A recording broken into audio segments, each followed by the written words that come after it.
All right, everybody. Tonight's episode of WrestleMagic, the gardener, Michael Gross, and myself, Maintenance Maverick, will be interviewing a wrestler who, honestly, he doesn't get enough credit for what we have seen him do.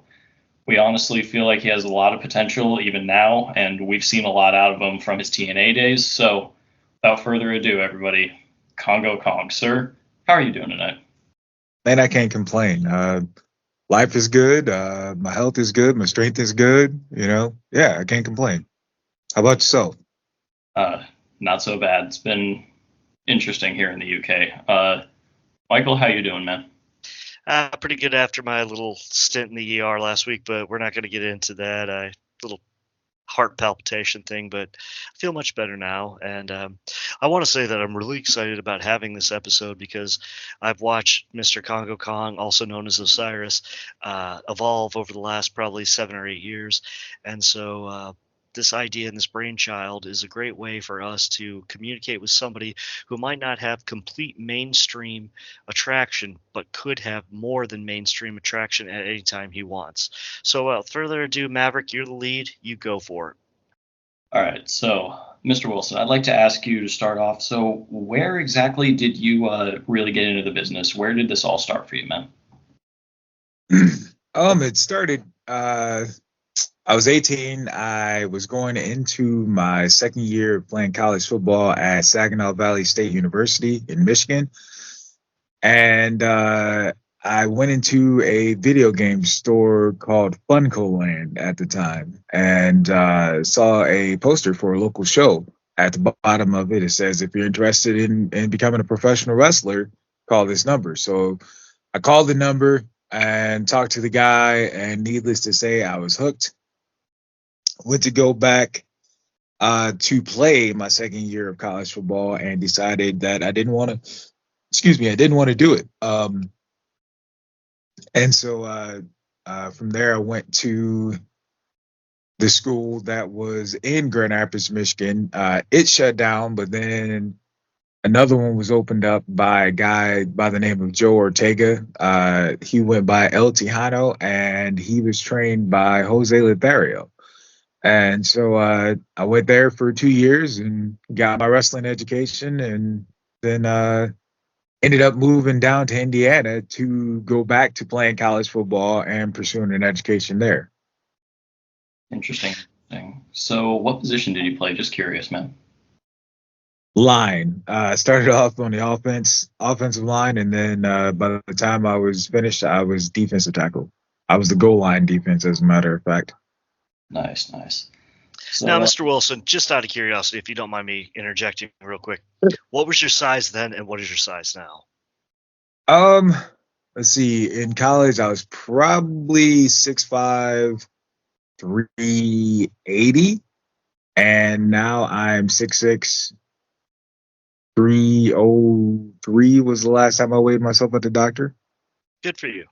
All right, Maverick, go ahead. all right. So, something that was brought up by another colleague of ours, Rocky T, was about your moveset is extremely agile. When you were in your schooling and everything, who was teaching you to do all these things at the size you are, man? Because it just looks unnatural, but the way you do it is perfect, honestly. And we're always very impressed whenever we see it, man. I appreciate that.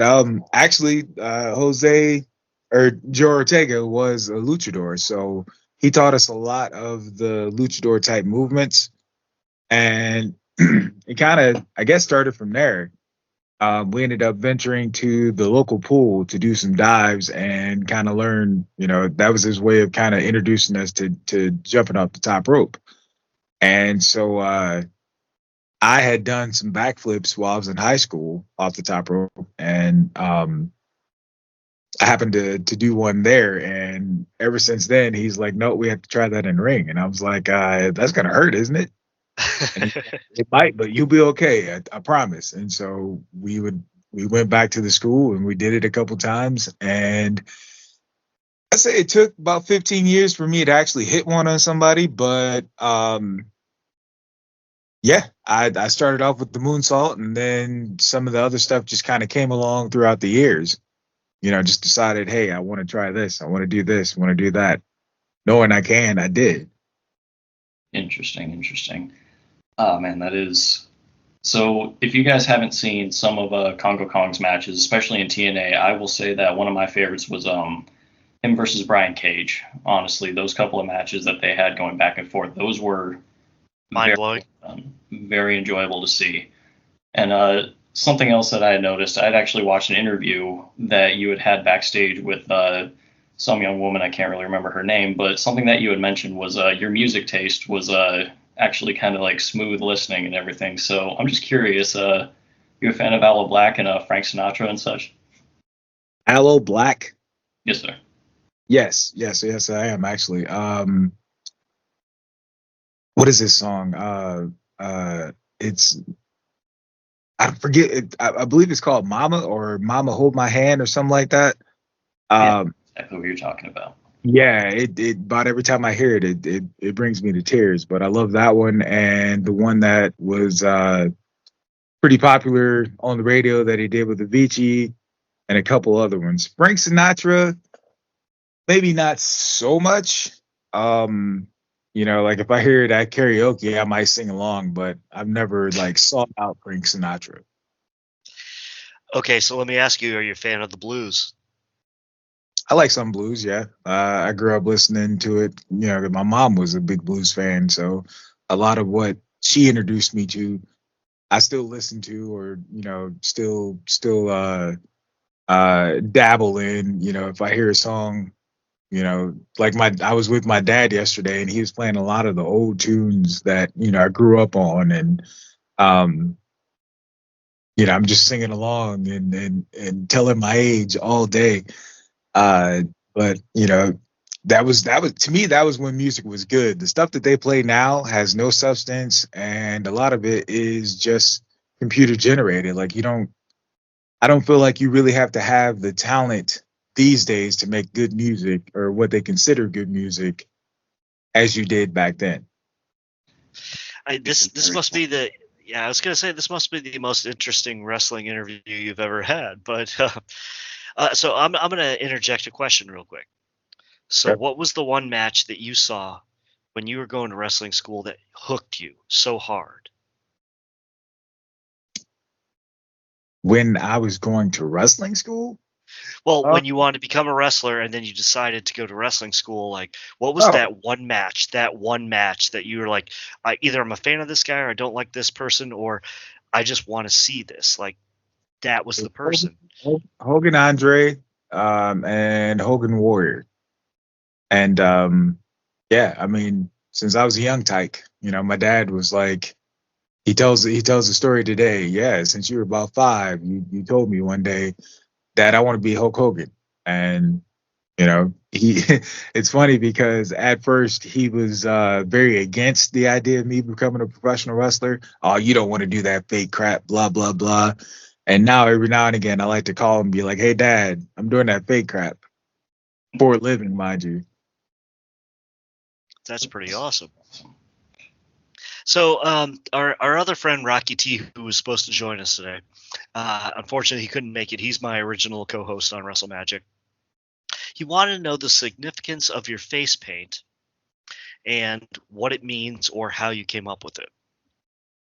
Well, when I first started, I was painting my face as Osiris, as an 18-year-old rookie in the business, because again, my idols were Warrior and Demolition, Road Warriors, those guys, Muda. So Yeah.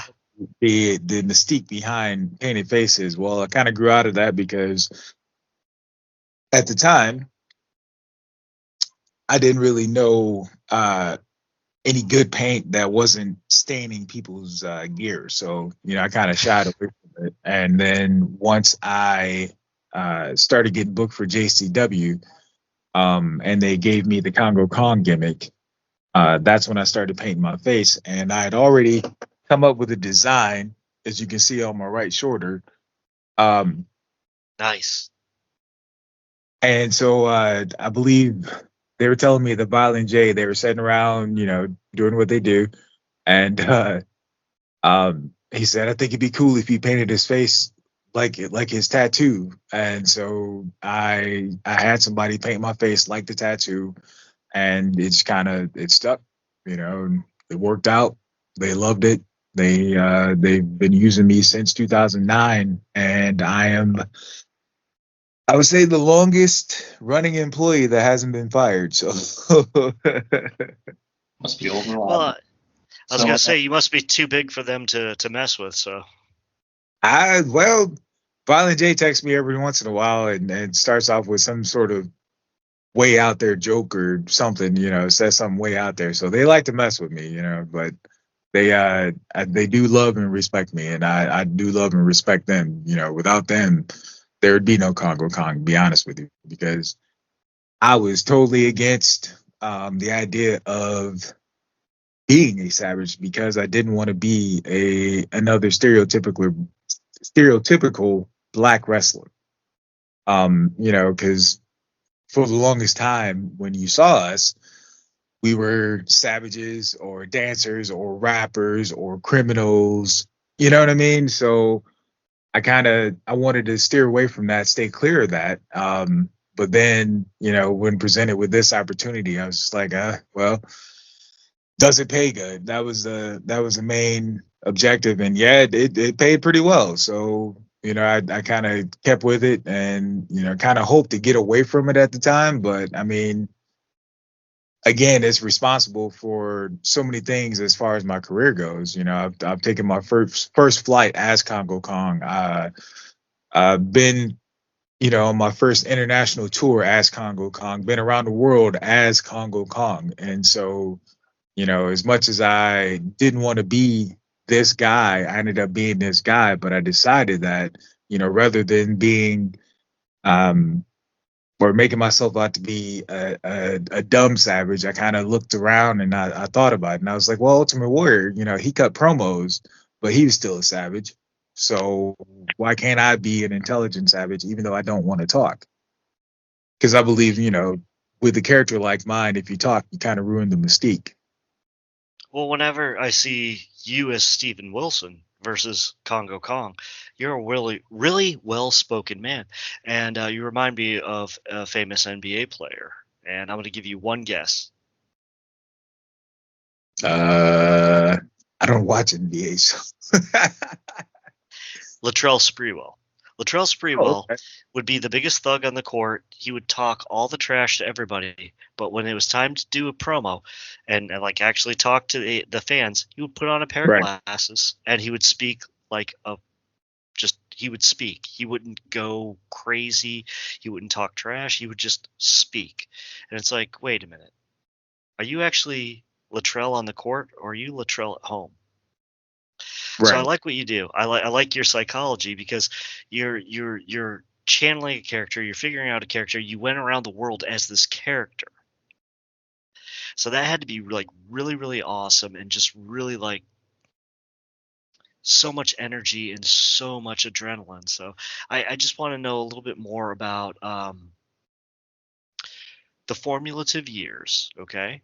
Unless I'm stepping on your toes, Mav. If you want to ask, this is your show today, Mav. So go ahead.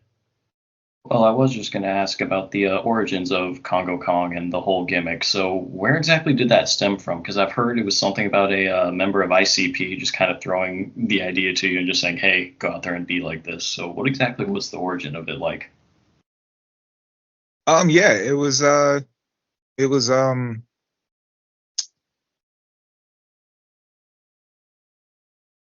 got booked for a show in Chicago by a guy by the name of Vito Tomaselli. And at the time, as Osiris, I was wearing singlets and like tank top and shorts and stuff that big men would try to wear to cover themselves up. And so Vito says to me the most craziest thing. He says, I would book you if you would consider wearing trunks. And I said, huh? He said, yeah, I want you to consider wearing trunks. He said, I want them to be high enough that it covers up your gut, but I want you to show more of your body, because the more you show, the larger you look. And he's like, everybody knows you're a big guy, so there's no reason to hide it. And so I toyed with the idea, and was like, yeah, I don't know if I can do it. I don't know, man. And so one day, not long after that, a happy accident happened where I forgot, because I originally started doing this gimmick for a company called Championship International Wrestling in Southern Michigan. And he was kind of the guy that spearheaded the idea before Kongo Kong was given to me. Um, and so I forgot the pants that I was wearing at the time. They were sort of like the baggy Ming pants kind of deal. Yeah. And what I had was my singlet that I wore as Osiris and the under trunks that I wore underneath the singlet to kind of, suck my gut in. And I was tagging that night with a guy by the name of Kamala Jr., believe it or not. No way. Yeah. Indiana was known for years for having a bunch of junior gimmicks. We had a King Kong Bundy Jr., a Dick the Bruiser Jr., Kamala Jr., and I believe there are a couple more juniors. Um, and so I was dumbfounded on what to do, and he was wearing a loincloth, we'll call it. I call it a dick flap. That's what I refer to it now, just because. And he had an extra one, so I borrowed it from him. And I was like, boy, I'm gonna find out how this goes, and hopefully I don't get the go away heat as opposed to the typical booze, And so I went out there in it, and surprisingly, I didn't get the holy shit, you're fat, you got to go type reception. It was more of the wow, this guy, I'm kind of in awe of this guy, and it was way cooler than I'd ever been in a wrestling ring as well. So I felt a lot better. And so once that happened, I decided, okay, I'm going to start making myself a pair of trunks and see how that goes. And it kind of developed from there. Okay. I can see, like, you got to develop everything, and I know it's interesting because, like, okay, here's the thing for you. So I'm older than you. I'm gonna be 49 this year. Right. But if any girl asks, I'm 37, and so I can pull it off. But I weigh 147 pounds, soaking wet. I've never gained weight, so I don't have to like your physical stature. Now we have opposite physical statures because I don't want to show my body the same way that you felt uncomfortable probably showing your body. Right. But you played football. You were a beast. So if anybody said anything to you, you just clobbered them. Whereas me, I had to go find you, so you clobbered somebody else for me. So that's the way it goes. But I understand like these things, like they talk about body shaming, things like that today. And like when your character came out to me on TNA when they merged with Global Force and they did all that stuff, and I was like, okay, what do we have? What's new? And Right. so I saw you, and I was like, okay, it's a retread to the old Cannibals, but I like this guy. And I saw the way you could move and the way you could run ropes, and I was like, wait a minute. He's not supposed to be doing that. There's not a whole lot of people at his size, and I'm not being diminutive towards you and your weight, okay? I don't want you to kick my ass. But please don't. I'm a small guy.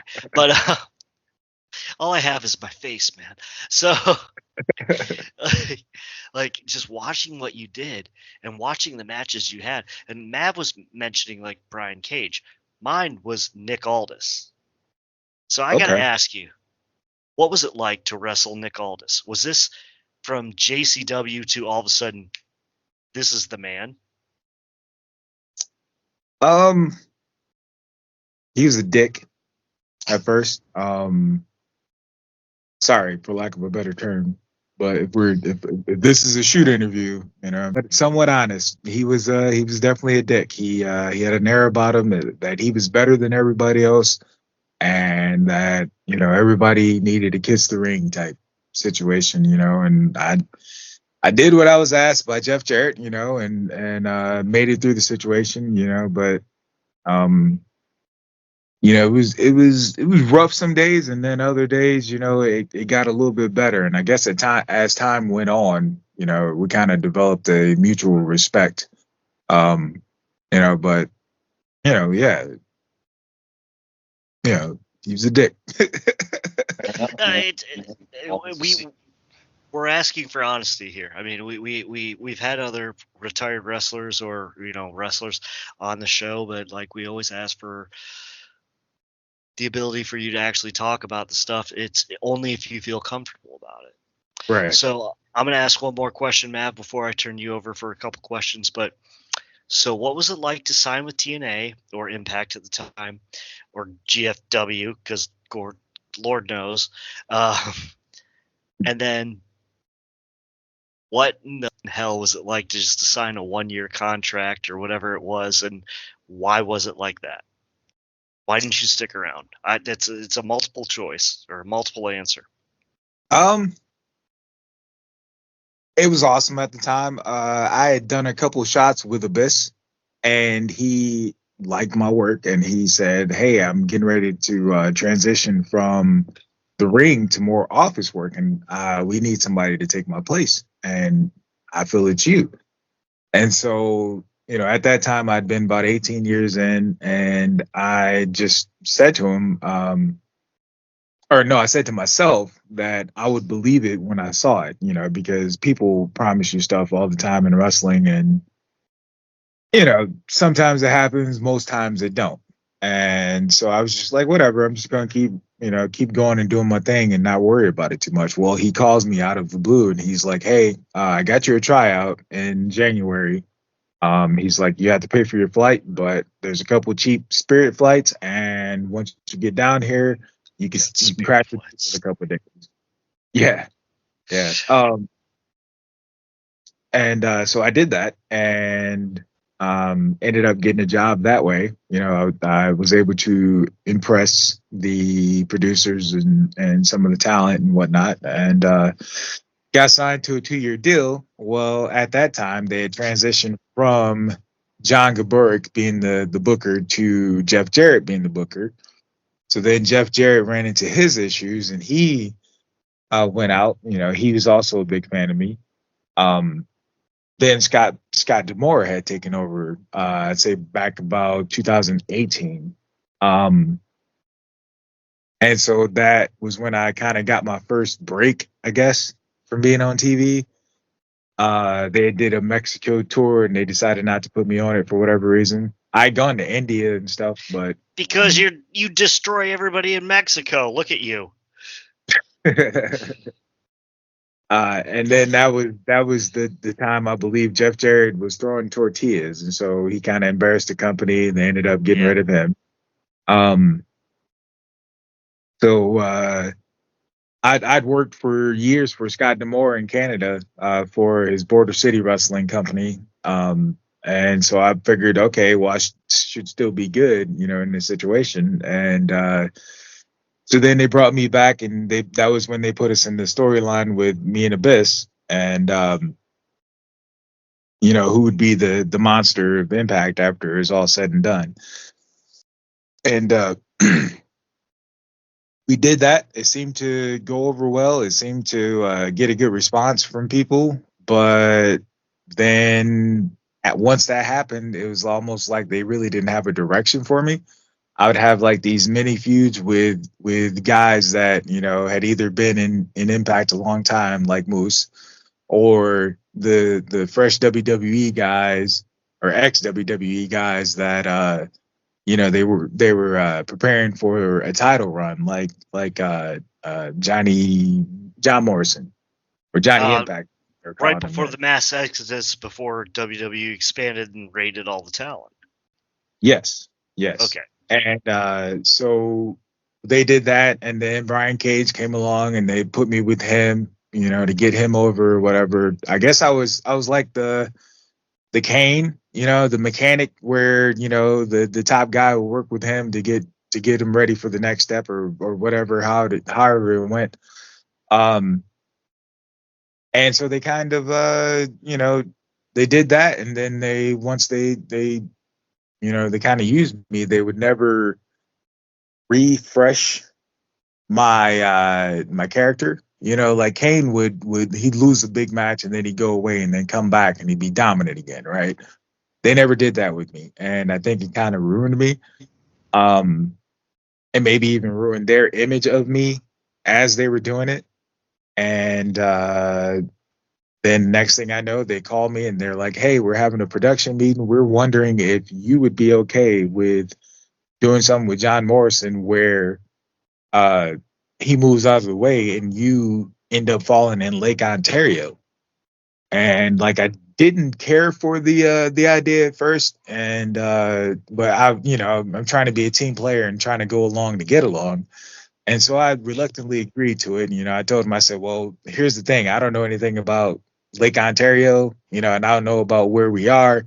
We're going to have It's to cold. have like a dive team and, some safety measures put in place. I'm not just running and jumping in Lake Ontario, from a pier just for the sake of doing it, for TV.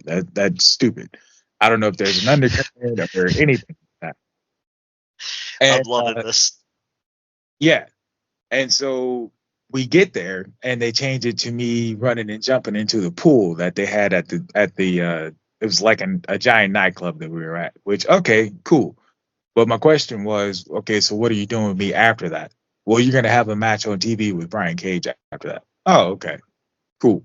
So I do that, and then I have the match with Brian Cage, and they put Brian over again. And like I said, they never did anything to try to refresh me or build me back up after they beat me. And then I wasn't brought back after that, and I didn't know why. I couldn't figure out why. So I would come up with ideas and storylines and how can I get back on TV? And I'd hit up Scott Demore and ask him, "Hey, what's the prognosis? Is there a future for me? Like, if not, then can you do me the favor of saying, we wish Kongo Kong well in his future endeavors or whatever. Do a press release for me so that if anybody happens to be interested in me, they can see that and want to pick me up." I didn't get that. Um, and they'd always give me the runaround about the storylines. I was okay. Well, am I doing something wrong? Is there something wrong with me? Do I need to change anything? Like, let me know. Like, I'm willing to do it. But again, never really got a solid answer about any of that stuff. So I just kind of had to fade to black. But meanwhile, I was still working on the indies because when they sign guys, they don't restrict them from working on the indies. Like WWF does or WWE does. So I was able to still keep some momentum as far as that went, and that's what I'm still doing. And still fortunately making a living surrounding pro wrestling, just not on TV. Um, but yeah, that's pretty much kind of how it went. I feel like the ball was dropped with me. I feel like they could have done more with me and maybe I don't know. I felt like they were trying to amuse themselves as opposed to trying to book for the fans. Because the fans seem to be pretty receptive of me. There's some that had their things to say about me or whatever, talk about my appearance and whatnot and what I could have did to look better. And I've honestly Well, never. you wouldn't be on the show right now if you didn't make one. Well, my response to a lot of them is I've never seen so many straight red-blooded, American males so concerned about what my appearance look like. I'm sorry I don't look like, uh, your Nick Aldis or your John Cena or whatever. Like, who would you like me to look like? Like, that was my question. But you know, What I really what I kind of felt what they were doing with you at that time, and that was the 18 to 19 paradox, was the MLW was getting hot too, and that both Global TNA and Impact and MLW were rated um, simultaneously by WWE and AEW by their beginnings, and you were their version of Jacob Fatu. And so you were being groomed into a position, I feel, but then they didn't know what to do with you because they couldn't find a worthy opponent. And then when they got rid of everybody or jettisoned everybody from the great talent raid, they didn't know what to do with you. That's my opinion. So. Well, I appreciate and I value your opinion, but that wasn't it. I'm just saying that's the way I saw it. Yeah. No, I mean, um, I feel like Jacob Fatu was hot after I was on TV for a while. Because I remember going back to AAW to work with him. Um, and it wasn't that there was the great talent raid happened or whatever at that point. It was just they did not know what to do with me. Like, they were paying me peanuts, and Were they really? I don't want to know the number. Just really? oh yeah, it was pretty bad, and That's like Impact. Fala had spent more time there than I did, and they never raised him up either. It was just the same low ball amount, and it was fine for what it was, but they didn't even give me the courtesy of saying, "Hey, we want to re-sign you." So that's why I always wondered why you disappeared. And Yeah, that's why you're no on the spot. explanation, no any of that. Like I said, I tried and tried and tried to figure it out and tried to, come up with solutions and do whatever I could to try to get back to that point, because I felt like, it was a good situation that I was in, and it just never worked out, for whatever reason. Man, that really does suck, I gotta say, because I mean, seeing how talented as I saw you at the time, especially, it's just unfortunate that they really couldn't see what to do with you. It's annoying when people can't figure out what to do with the top talents in any promotion, it feels like. But anyways, you've been in the wrestling business for over 20 years, correct? 25 to be exact. It'll be 26 this October. Wow, that's pretty impressive, pretty long career. I got to ask you, man, so what was your favorite match that you've been a part of? And then what is one dream match that you wish, just one opponent that you wish you could have went up against? My favorite match of all time would be it was called the three stages of insanity, um, against a guy by the name of Hillbilly Jed, who happens to be my best friend. And he's 5'6", was about 380, maybe 400 pounds at the time, where I was 6'6", about 400 pounds. And a lot Dear of the Lord. moves, a lot of the flippy moves, like the cannonball in the corner, the moonsault, stuff like that, I actually saw him do first. And it kind of inspired me, like, okay, not to sound like a dick, but if he can do it, I definitely can do it. You know what I mean? Yeah. So it kind of it pushed me, to a certain level or whatever, and kind of made me work harder. And so I was, just trying to find my way, I guess, and figure out my identity as a pro wrestler. But the match ended up being a 50-minute match between two super heavyweights. There wasn't any dead spots or any lulls or anything like that. The first fall was like a dog collar match. The second fall was fans bring the weapons, and the Christ third almighty. match, the third match was like fans bring the leather straps lumberjack match. So like every time somebody got thrown out of the ring, the fans were to like beat you with a belt. So it was interesting, but it was fun. It was 50 minutes, one of the hardest matches I'd ever had in my life. But it was awesome. It was big fun, and I Hillbilly Jed is one of, to me, like the least appreciated people in the business, for the contributions that he's made, and he's made them silently, down in the Indianapolis area. I've always felt like if the right eyes could get on him, they would want him on their TV or their program, their show. It just, never seemed to pan out like that. And what was the second part of the question? Sorry, I went on a long tangent.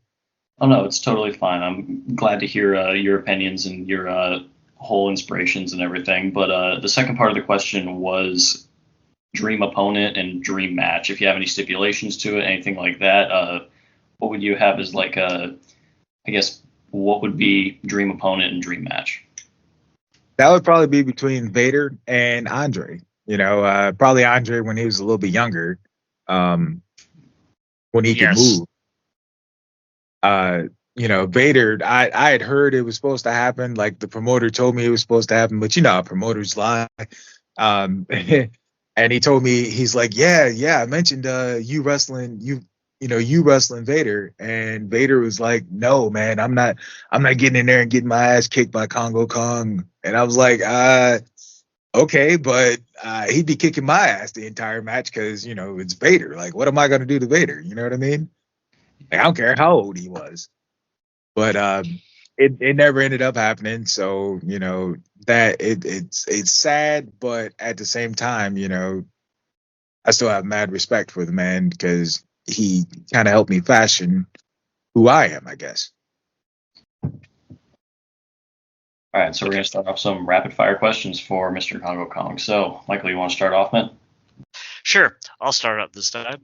All right, Mr. Kongo Kong, your favorite wrestler of all time? Big Van Vader. Maverick, question. All right, so completely off wrestling topic. Do you have a dream car? No, I'm not that into cars, to be honest with you. I just want one that gets me there safely and doesn't cost me a whole lot of gas. Totally valid. All right, Mr. Kongo Kong, your favorite food to make at home? Ooh, fried chicken. I'm a stereotype. Don't you even. That's not from deep down Uganda, okay? You should be eating human flesh. Nav, your turn. All right, I can't stop laughing. What was your favorite gimmick match to ever watch growing up? Just like a ladder match, Hell in a Cell, anything like that?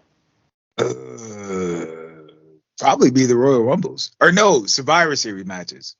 Yeah, from way back when. Yeah, the big super tag team matches. They it combined a bunch of different storylines and different characters, and it was kind of cool to watch all your favorites versus all your not favorites. All right, Kongo Kong. That's right. It's all good, bro. I actually like you opening up and just being yourself. If you'd like to guest on the show more, we can do that. We'd love to have an opinion of an independent worker and a person who's just a big badass son of a bitch. But now I'm going to ask the $1 million question. Okay. In their prime, Sonny or Missy Hyatt? I've never heard so many stories about how many people have taken rides on Missy Hyatt, so I'll go with her. I know two wrestlers that had her in one night, so, and not at the same time, one right after the other. Oh, sexual healing. All right, Matt, your turn. All right, so outside the business again, so what kind of hobbies do you have, like just in your normal life, man? I'm curious. Shoot. I love video games. When I say I love video games, people tend to think, oh yeah, you play Call of Duty and some of the regular ones. I'm a huge college football fan, and so I've been playing NCAA 14 for about 11 years now.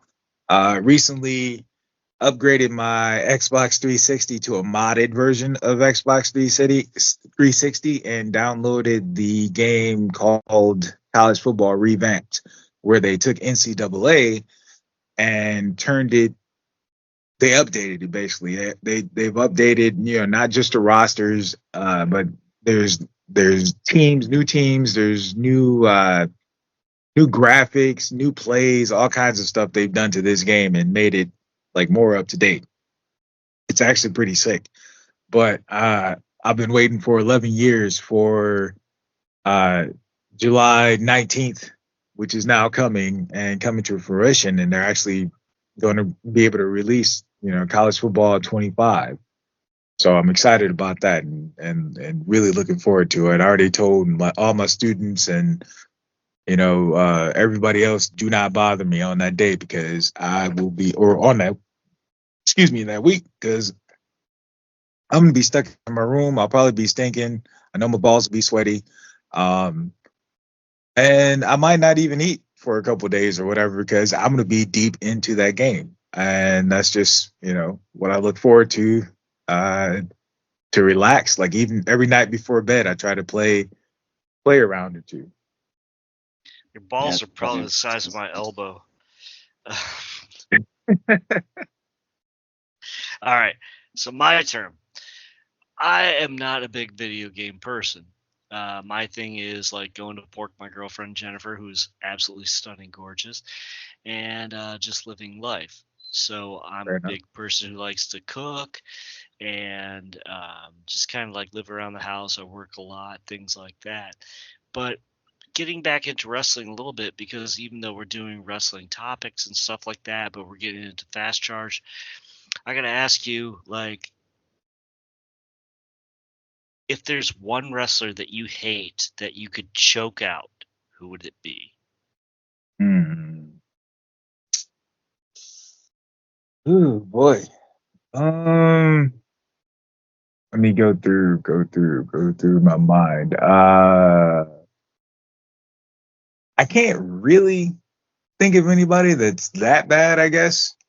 I've had my dick beating contest with like Gangrel, but we ended up working things out. Uh at times, been a little heated at Sammy Callahan for this or that, but for the most part, we've been able to be cordial with each other. So I can't think of anybody that is really that bad that hates so much. But yeah, Al That's Snow was a big, a big guy for me for a while.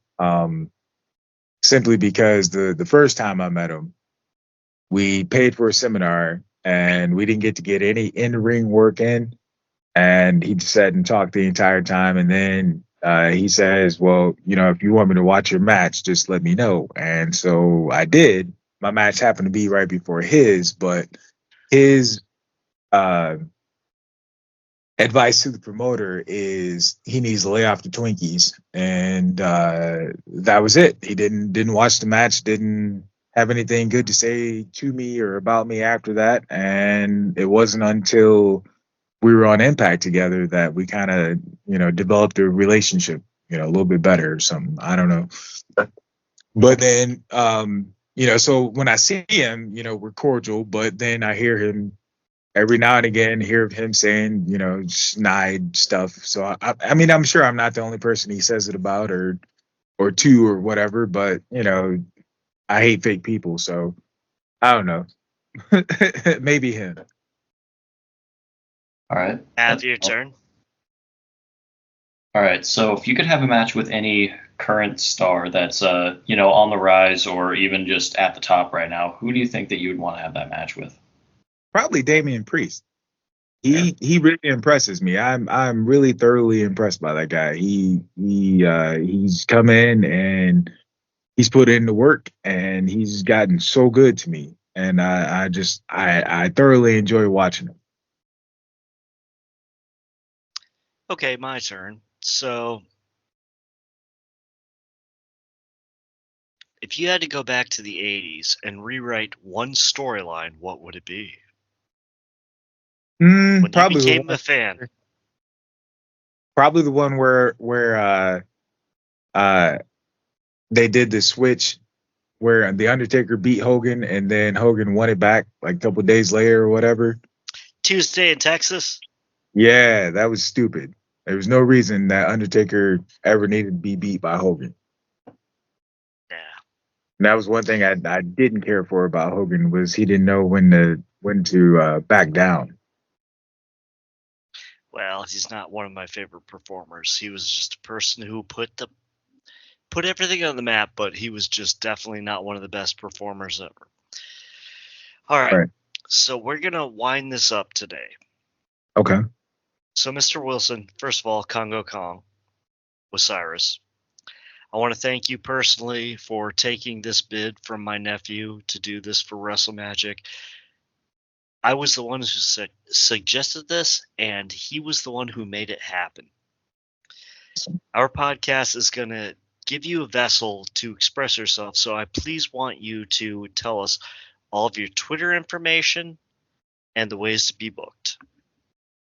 Okay.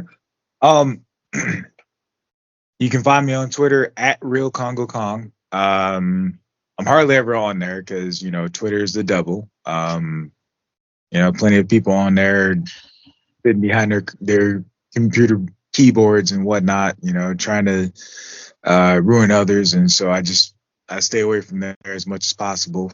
But if you shoot me a message or whatever, or tag me in something, then I'll respond, I'll reply, whatever. You can find me on Facebook under Steve Wilson, or what is it? The Kongo Kong / the Juggernaut Osiris is my gimmick page. You can also look me up under Professor Kong's Wrestling Academy, and also Juggernaut Gear by Osiris, because I do make wrestling gear and have Well, why since 2007. don't you tell us a little bit more about your Professor Academy? You haven't Um, promoted that, really. It's been going since 2017. I have quite a bit of students that I've trained out of there, and also was training before then for a company called Heroes and Legends Wrestling. And so I've been doing it for a while, and just, decided after the Heroes and Legends school shut down that I'd open up my own. Been going pretty well. Have a bunch of students, and we're like family. I consider them my kids. A lot of them refer to me as dad or pops, or whatever. And it's not just you pay me to learn a little bit about wrestling. It's um, we get together and we have fun learning wrestling, while enjoying our time with each other, if that makes sense. So it's not a factory. It's not a come here for a 12-week course and then I'll send you on your way. No, I like to be thorough. I like to make sure that my kids understand, not just the in-ring wrestling, but the business side, as well as knowing things about life, and building up confidence about their life, things that they can take into the regular world and use, not just the X's and O's of professional wrestling, but building confidence and self-esteem, and knowing how to deal with issues and situations, and to conquer those, and to be able to overcome stuff like that. And that to me, that's important, to instill good values in them as well as the wrestling. So if that's something that you're into, and you're not in such a hurry to get to the ring, because again, I like to be thorough. I like to make sure that everybody is ready before I send them out there. Um, and if that's your type of environment, you like a family environment, as opposed to going to a quote unquote factory. And no, that's not a shot at anybody with the name factory in their title, but there's quite a few schools that to me, they send guys out and they are not ready, and it is a bad situation. So I find myself teaching a lot of guys on the fly, that aren't even my students, but for the sake of wrestling, I I I do it, because I want to see wrestling succeed. But yeah, the school is called Professor Kong's Wrestling Academy. It is in Bluffton, Indiana, and we are there Tuesdays and Thursdays from 6 till whenever. Oftentimes we'll go have a bite to eat and some sort of fellowship on a Tuesday or Thursday night. And a couple weeks ago, we actually got together and went to the local AAA baseball game, and had a blast. Just to fellowship and get out of the house. And we've gotten together for WrestleMania. We've had Thanksgiving get-togethers. The whole nine. Like I don't believe that um, you develop human beings better than unless you give them that family kind of support, and they know they can call me for whatever, and I'll do my best to help them. And they treat me, like I said, like I'm dad. Like last year, they bought me an expensive heat press machine for my gear making business, so that I can make stuff and feel comfortable about it. And they take care of me just like I take care of them. And so, like I said, it's a family environment. I don't know. I know I'm rambling, but it's No, it's okay. Just go ahead. Go ahead. to me, it's a good situation, and because I know a lot of guys that go through training and they don't even talk to their trainer anymore, and I don't want that. I want a relationship with all my guys. I want to know how they're doing, what's going on with them, what any issues they might be having, all that stuff. I got one kid who's doing really well. He just got to wrestle in a tournament, and he ended up winning it for it's like a newcomers tournament or something like that. And I'm just glad to see that he is getting around, getting his name out. He goes by Eric Surge, and I'm pretty happy for him. I can't wait to see what life brings him, and I know it's going to be fruitful. Fair enough, man. Not saying that he's the only one. I'm just saying that he's one of the ones to look out for. Absolutely, absolutely. So something else that we kind of like to do here on WrestleMagic is we always like to give the audience a nice recommendation just for movie, song, video game, doesn't really matter what it is. Would you have a recommendation for the audience? Just anything, doesn't have to be wrestling related, man. A movie recommendation? Hell yeah. I like the Godzilla Kong movie, actually. That was the last one I went to go see, but and I'm not. Did you have to strike a pose when you said it? And I'm not a huge sci-fi fan, but I enjoyed that one. I really did. Very nice. What about you, Mav? Recommendation for me? Well, lately I've just been playing a couple of different video games. Under psychological horror, I've found that I've really been enjoying this game called Alan Wake, where honestly, it's just about an author who went out on vacation, starts finding pages to a horror story that he doesn't remember writing, and everything that he's seeing in the pages is happening to him. So, highly recommend it, guys, if you've never played it. It's pretty interesting. But yeah, so I guess we can wrap it up from here. Michael, do you have any recommendation for the audience? Absolutely. I'm going to recommend a song from my past. It is called Megalomaniacal. It's by the band KMFDM. It starts out in German, goes through English. It was a great, great album. It was probably 1996 or 7. The whole album was great. It was off the album